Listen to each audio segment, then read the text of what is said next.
King Belshazzar gave a great banquet for 1,000 of his nobles and drank wine with them. While Belshazzar was drinking his wine, he gave orders to bring in the gold and silver goblets that Nebuchadnezzar his father had taken from the temple in Jerusalem, so that the king and his nobles, his wives, and his concubines might drink from them.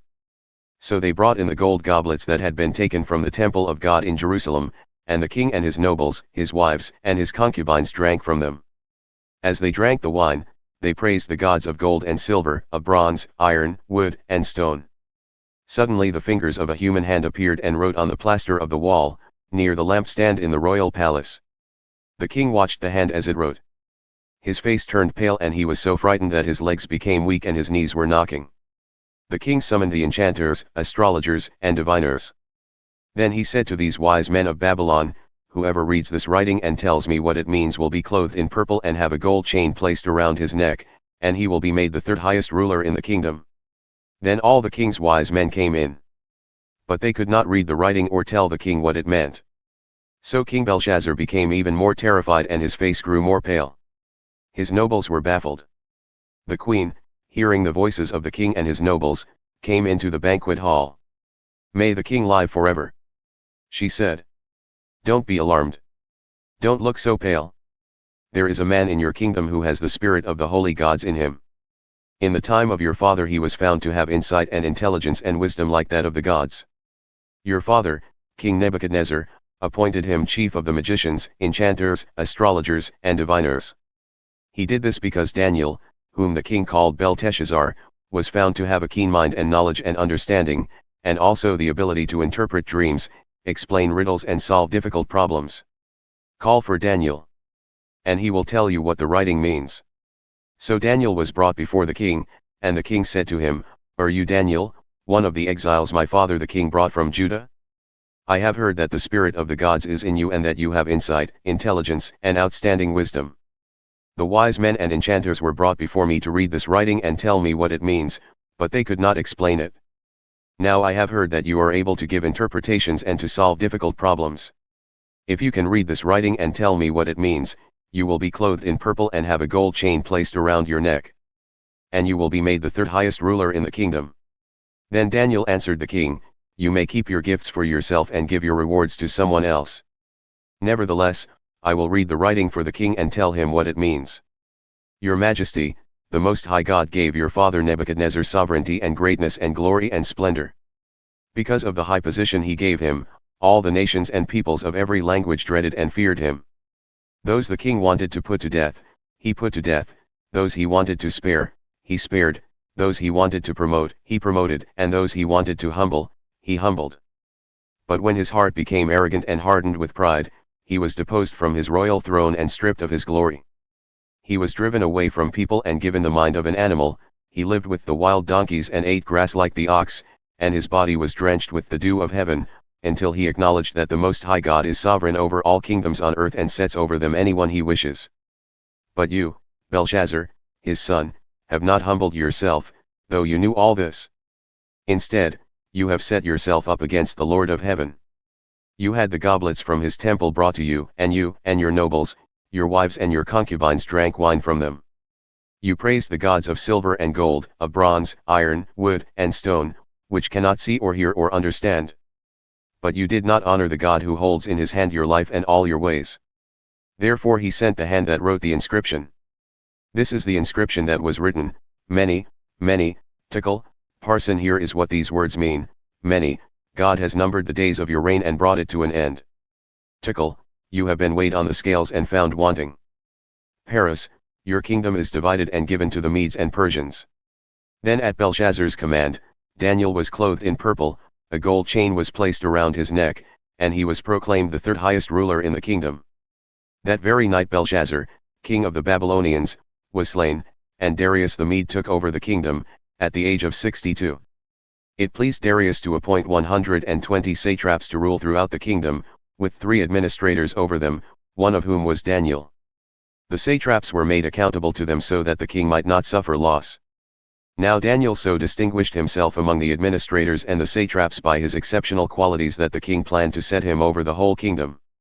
At this, the administrators and the satraps tried to find grounds for charges against Daniel in his conduct of government affairs, but they were unable to do so. They could find no corruption in him, because he was trustworthy and neither corrupt nor negligent. Finally these men said, "We will never find any basis for charges against this man Daniel unless it has something to do with the law of his God." So these administrators and satraps went as a group to the king and said, "May King Darius live forever." The royal administrators, prefects, satraps, advisors, and governors have all agreed that the king should issue an edict and enforce the decree that anyone who prays to any god or human being during the next 30 days, except to you, your Majesty, shall be thrown into the lion's den. Now, your Majesty, issue the decree and put it in writing so that it cannot be altered, in accordance with the law of the Medes and Persians, which cannot be repealed. So King Darius put the decree in writing. Now when Daniel learned that the decree had been published, he went home to his upstairs room where the windows opened toward Jerusalem. 3 times a day he got down on his knees and prayed, giving thanks to his God, just as he had done before. Then these men went as a group and found Daniel praying and asking God for help. So they went to the king and spoke to him about his royal decree. "Did you not publish a decree that during the next 30 days anyone who prays to any god or human being except to you, your Majesty, would be thrown into the lion's den?" The king answered, "The decree stands, in accordance with the law of the Medes and Persians, which cannot be repealed." Then they said to the king, "Daniel, who is one of the exiles from Judah, pays no attention to you, your Majesty, or to the decree you put in writing. He still prays 3 times a day." When the king heard this, he was greatly distressed. He was determined to rescue Daniel and made every effort until sundown to save him. Then the men went as a group to King Darius and said to him, "Remember, your Majesty, that according to the law of the Medes and Persians no decree or edict that the king issues can be changed." So the king gave the order, and they brought Daniel and threw him into the lion's den. The king said to Daniel, "May your God, whom you serve continually, rescue you." A stone was brought and placed over the mouth of the den, and the king sealed it with his own signet ring and with the rings of his nobles, so that Daniel's situation might not be changed. Then the king returned to his palace and spent the night without eating and without any entertainment being brought to him. And he could not sleep. At the first light of dawn, the king got up and hurried to the lion's den. When he came near the den, he called to Daniel in an anguished voice, "Daniel, servant of the living God, has your God, whom you serve continually, been able to rescue you from the lions?" Daniel answered, "May the king live forever. My God sent his angel, and he shut the mouths of the lions. They have not hurt me, because I was found innocent in his sight. Nor have I ever done any wrong before you, your Majesty." The king was overjoyed and gave orders to lift Daniel out of the den. And when Daniel was lifted from the den, no wound was found on him, because he had trusted in his God. At the king's command, the men who had falsely accused Daniel were brought in and thrown into the lion's den, along with their wives and children. And before they reached the floor of the den, the lions overpowered them and crushed all their bones. Then King Darius wrote to all the nations and peoples of every language in all the earth, "May you prosper greatly. I issue a decree that in every part of my kingdom people must fear and reverence the God of Daniel. For he is the living God and he endures forever, his kingdom will not be destroyed, his dominion will never end. He rescues and he saves, he performs signs and wonders in the heavens and on the earth. He has rescued Daniel from the power of the lions." So Daniel prospered during the reign of Darius and the reign of Cyrus the Persian. In the first year of Belshazzar king of Babylon, Daniel had a dream, and visions passed through his mind as he was lying in bed. He wrote down the substance of his dream.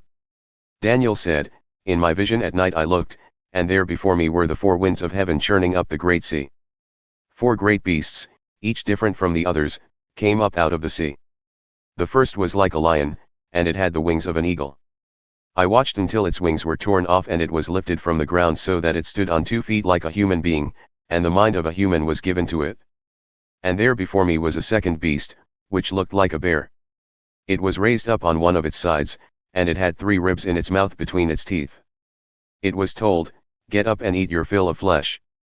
After that, I looked, and there before me was another beast, one that looked like a leopard. And on its back it had 4 wings like those of a bird.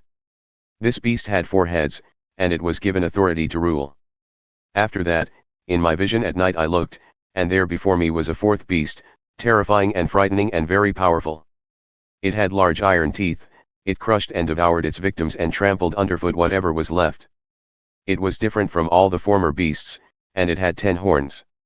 While I was thinking about the horns, there before me was another horn, a little one, which came up among them, and 3 of the first horns were uprooted before it. This horn had eyes like the eyes of a human being and a mouth that spoke boastfully. As I looked, thrones were set in place, and the Ancient of Days took his seat.